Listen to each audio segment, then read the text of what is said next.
ہمارے لیے بہت امپورٹنٹ تھا کہ ملک کی اکانومی کو اسٹیبلائز کر کے اس کرائسس سے باہر نکالنے کے لیے، اور سچ کہوں تو ڈیفالٹ سے باہر نکالنے کے لیے ہمیں IMF پروگرام ریوائیو کرنا پڑا۔ فارن مشنز کے پاس ڈالرز نہیں ہیں پیمنٹس کرنے کے لیے، تو حالات تو بہت ہی ڈیفیکلٹ ہیں۔ 2022 میں پاکستان کی معیشت کے لیے بہت سے چیلنجز کا سامنا پڑا۔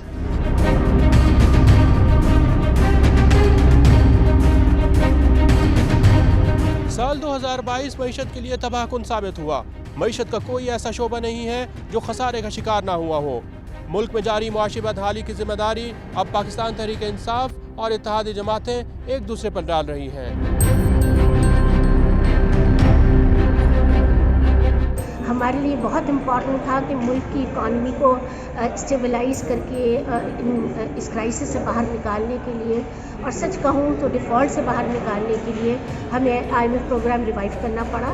الحمدللہ ہم وہ کر پائے، اور اس کے وجہ سے ہمیں کئی بہت مشکل اقدامات لینے پڑے جو ہم نے لیے، اور ہم اور بھی لینے کو تیار ہیں، کیونکہ ہم معیشت کو صحیح گراؤنڈز پر کھڑا کرنا چاہتے ہیں، صحیح راہ پہ ڈالنا چاہتے ہیں، جس سے ملک میں اسٹیبلٹی آئے، اکنامک اسٹیبلٹی، اور پھر اس کے بعد ہم گروتھ کی طرف بڑھ سکیں۔ تو اب ہم اسی چیز پہ کام کر رہے ہیں۔ حالات اچھے نہیں ہیں، مگر حالات قطعی طور پہ ایسے نہیں ہیں کہ کوئی ڈیفالٹ کا خطرہ ہو۔ فارن مشنز کے پاس ڈالرز نہیں ہیں پیمنٹس کرنے کے لیے، تو حالات تو بہت ہی ڈیفیکلٹ ہیں۔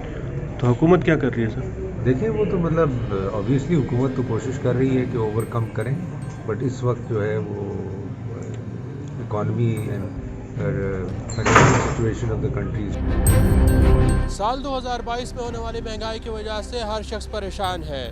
مہنگائی کا ذمہ دار چاہے کوئی بھی ہو، لیکن بنیادی سوال یہ ہے کہ مہنگائی کب کم ہوگی، مگر اس کا جواب حکومت کے پاس بھی نہیں ہے۔ انٹرنیشنل پرائسز کم ہونا شروع ہوئے ہیں، اس کا بھی انشاءاللہ فائدہ ہوگا۔ ہم اپنے طور پہ جو ہو سکتا ہے وہ کرنے کی کوشش کر رہے ہیں، لیکن کیونکہ گلوبلی حالات ہی مشکل ہیں، تو اب آپ سے کیا ہم ایسے وعدے کر دیں کہ اس وقت کم ہو جائے گی، اس وقت حقیقت یہ کوششیں جاری ہیں۔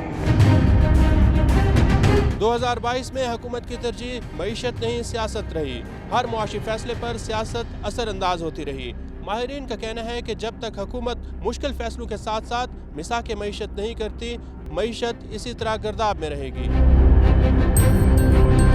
2022 میں پاکستان کی معیشت کے لیے بہت سے چیلنجز کا سامنا پڑا۔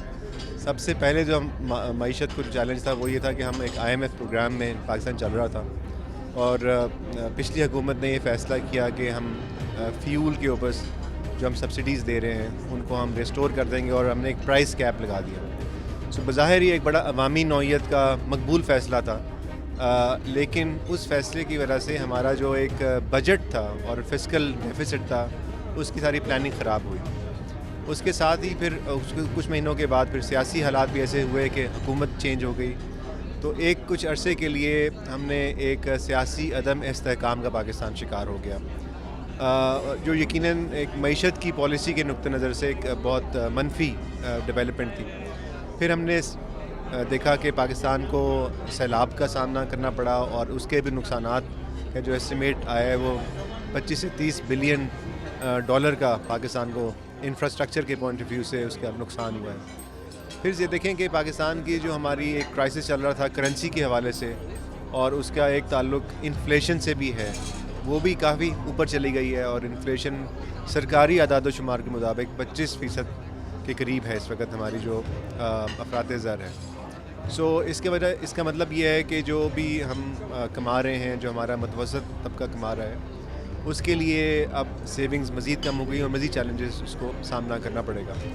اس کے ساتھ ہی ہم یہ دیکھیں کہ ہمارے جو ریسورسز کی طرف، ہماری جو ایکسٹرنل ریسورسز ہیں، خاص طور پر ایکسپورٹ کے ذریعے جو ہم ارن کرتے ہیں، ان میں بھی کمی دیکھنے کو آ رہی ہے۔